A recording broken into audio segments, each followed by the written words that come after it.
Claro que tem muita água para passar por debaixo da ponte do Oscar 2024.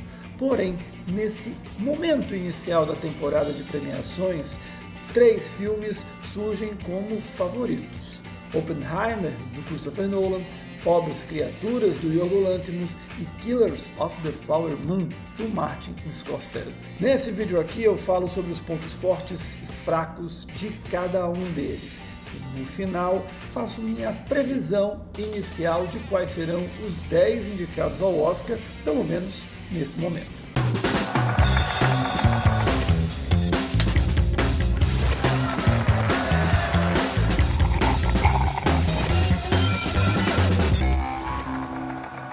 A Forma da Água, Roma, Coringa e Nomadland.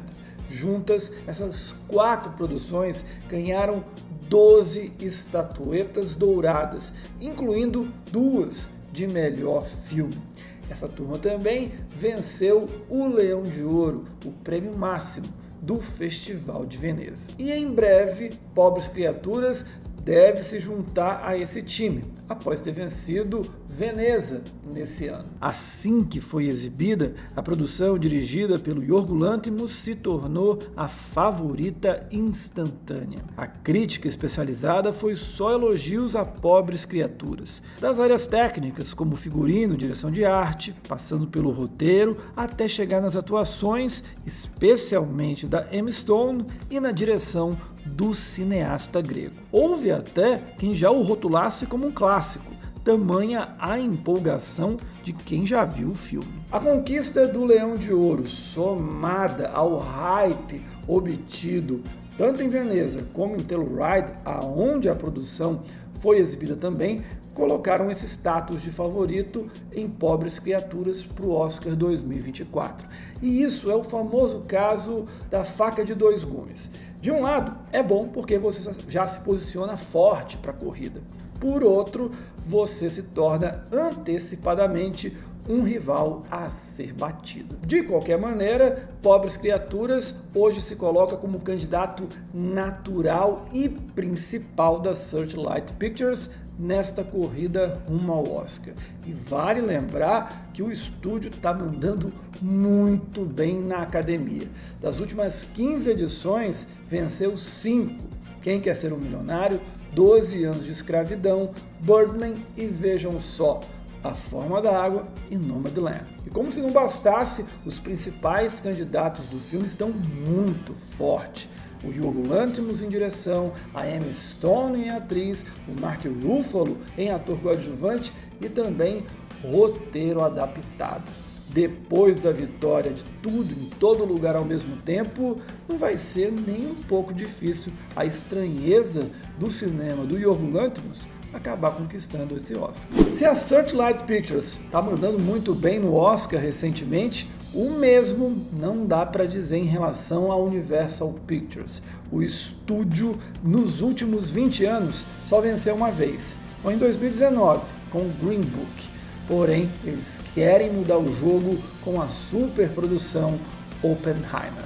Bastaria toda a excelência técnica e a habilidade de levar para as telas a complexa história do físico responsável por liderar o projeto de criação da bomba atômica para colocar o drama como um sério candidato ao Oscar 2024. O Christopher Nolan, entretanto, bancou o que parecia impossível: fazer um drama político de 3 horas de duração e focado em diálogos, não ser engolido ao concorrer contra um fenômeno cultural como Barbie.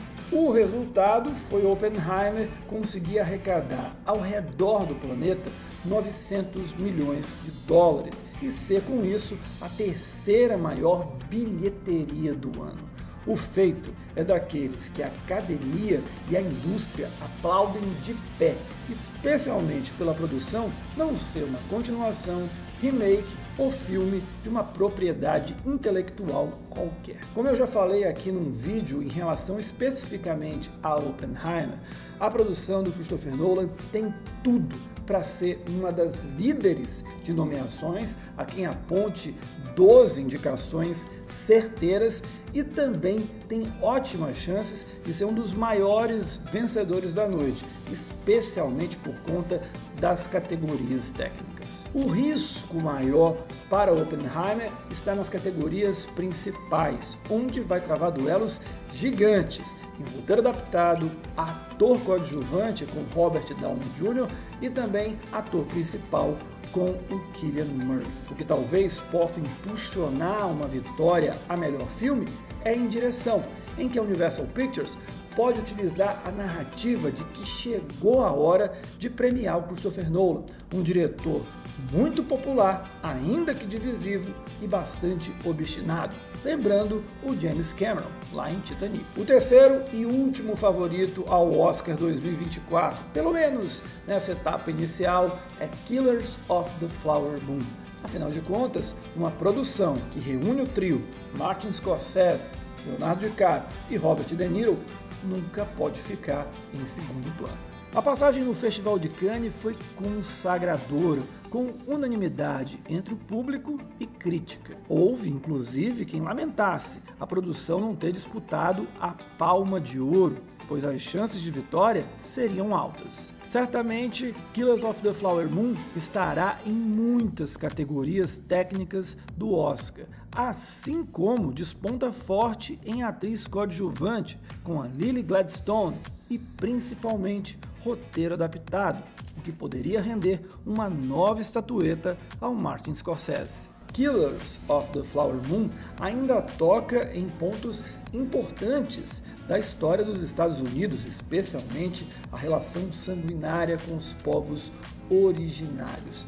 E para um estúdio basear a sua campanha, isso é importante demais, porque você pode focar em determinadas alas esse tema que é muito relevante, está sempre em voga hoje em dia. Por outro lado, entre esses três favoritos, hoje eu sinto que o do Scorsese é o que está mais fragilizado, e isso por conta de um fantasma recente. Na temporada do Oscar 2020, o irlandês tinha credenciais pesadas ao reunir um super elenco, Al Pacino, Joe Pesci e o próprio De Niro, e contar com um apoio massivo da Netflix. O filme, porém, foi rejeitado pela longa duração, superior a 3 horas e meia, e passou a perder tanta força que, apesar das 10 indicações, saiu sem vencer absolutamente nada. É verdade, porém, que os tempos são outros, e filmes com mais de 3 horas de duração ou chegando nessa casa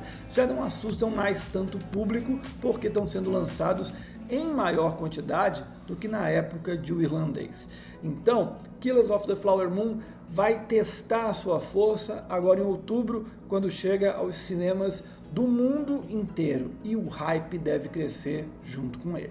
Dito tudo isso que eu falei ao longo dos últimos 3 vídeos, vamos então para a primeira lista, minha primeira previsão inicial de quais serão os 10 indicados a melhor filme. Se as nomeações fossem hoje, Pobres Criaturas, Oppenheimer, Killers of the Flower Moon, Barbie, Maestro, The Zone of Interest, The Holdovers, Dumb Money, Anatomy of a Fall e Past Lives seriam os indicados.